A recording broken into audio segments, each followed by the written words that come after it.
A local organization is dedicated to raise awareness for people suffering with depression and bipolar. They want to work to quash the stigma that surrounds the illness and educate people with the hopes of saving lives. Here today is Shulanda Hastings with the Depression and Bipolar Support Alliance, DBSA for short, to tell us how this ministry is impacting so many. Good morning, my friend. How are you? Wonderful. Thank you for having me. Absolutely. And tell us a little bit about what this organization does, this ministry.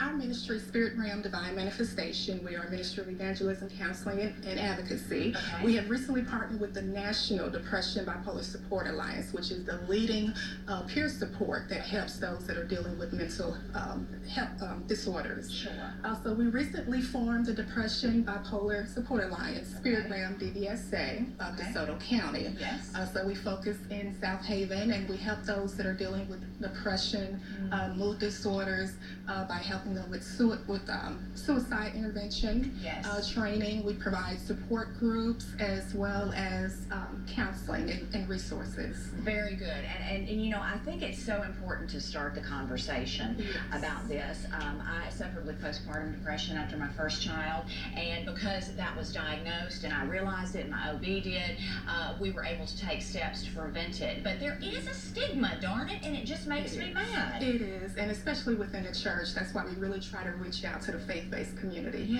Because the stigma is there. You know, we know that prayer is important, but if you have something going on, it is important and relevant that you seek help for that. Yeah, and what are some of the warning signs people should look for, red flags, if you will? A lot of the red flags is if you find yourself, the average person, we can go through periods of depression, but if it starts to last longer than a few days, a few weeks, even so, if you're dealing with grief, those are signs for you to become alert and try to seek out help. Okay, I want you to really talk to the people at home who think they might have this, but they're like, oh, I don't want anybody to know. I mean, it's very common, and it's not something to be ashamed of. It is not, and I have also dealt with depression. I have unfortunately lost my 15-year-old brother to suicide, and that is why we're really trying to reach the adolescent age, 15 to 24. A lot of people aren't aware, but even in the springtime, we have something that is called S.A.D, the seasonal affective disorder, and it increases among our young people.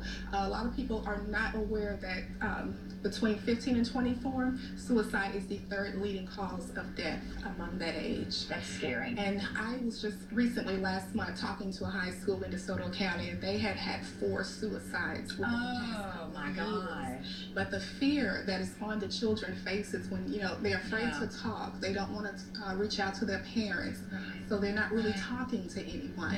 And so there is a stigma that is attached to it, but if they seek help, if we try to break those barriers, they can do it. And there is help, and there it is. You can find all of that information, and it is really a valuable resource. It is called DBSA, and that stands for? Depression Bipolar Support Alliance. Wonderful. And y'all are there 24/7 to provide help. We partner with the Crisis Center as well, so if anyone would like to call the 1-800-273-TALK, they can always do that, but we're also serving those in that area. All right. Shulanda, thank you so much, my friend. Thank you. And we certainly do appreciate it. Well, coming up, you know, March is Disabilities Awareness.